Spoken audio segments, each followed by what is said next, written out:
Assalamualaikum warahmatullahi wabarakatuh. Saya Hilman Sulaiman dari kelas AK20B Prodi Akuntansi Kampus Nusa Putra Sukabumi.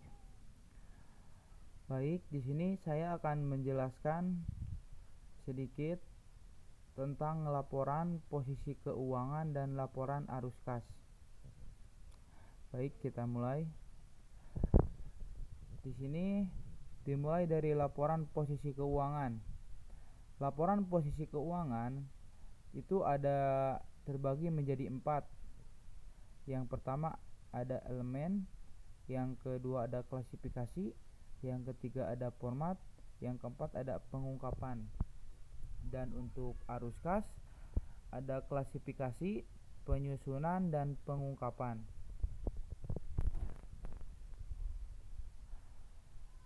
Laporan posisi keuangan atau sering disebut neraca.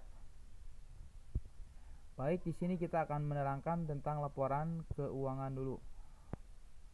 Yang pertama, melaporkan aset, liabilitas dan modal entitas pada tanggal tertentu. Jadi, laporan itu harus jelas dengan tanggal dan waktu biar tidak terjadi kesalahan pada saat pencatatan keuangan. Yang kedua, memberikan informasi tentang sumber daya kewajiban pada kreditur dan ekuitas dalam sumber daya bersih. Dan untuk yang ketiga, membantu dalam memprediksi jumlah waktu dan ketidakpastian arus kas masa depan. Di sini kegunaan dari laporan posisi keuangan. Kegunaan dari laporan posisi keuangan, kalau kita ambil secara umumnya, untuk menilai risiko entitas dan arus kas masa depan. Jadi kita menjaga untuk di masa depan, untuk yang pengusaha atau yang lainnya. Dan untuk kegunaannya itu sendiri, kegunaan laporan posisi keuangan bagi pengguna laporan keuangan adalah sebagai berikut. Yang pertama, mengevaluasi struktur pendanaan. Jadi kita bisa mengevaluasi dan melihat dana yang ada di kita. Yang kedua, menganalisis likuiditas. Yang ketiga, menilai solvabilitas, dan yang terakhir menilai fleksibilitas keuangan.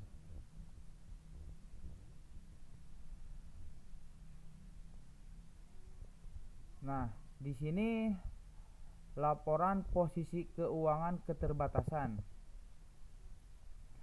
Pilihan pengukuran beberapa aset tertentu berdasarkan biaya perolehan historical cost atau biaya perolehan terdepresiasi, bukan pada nilai kininya, sehingga tidak mencerminkan nilai wajah dari aset. Rekayasa keuangan yang seringkali memungkinkan dilakukan untuk menghasilkan pembiayaan off balance sheet. Beberapa pengukuran nilai untuk beberapa unsur di laporan posisi keuangan melibatkan pertimbangan dan estimasi. Jadi benar-benar harus diperhitungkan dengan matang. Elemen laporan posisi keuangan.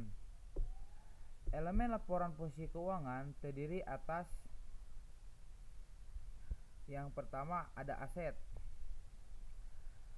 Aset adalah sumber daya yang dikuasai oleh entitas sebagai akibat dari peristiwa masa lalu dan dari manfaat ekonomi di masa depan diharapkan akan diperoleh entitas. Yang kedua ada liabilitas. Liabilitas merupakan kewajiban entitas masa kini yang timbul dari peristiwa masa lalu. Penyelesaiannya diharapkan mengakibatkan arus keluar sumber daya entitas yang mengandung manfaat ekonomi. Yang terakhir, ekuitas. Ekuitas adalah hak residual atas aset entitas setelah dikurangi semua liabilitas.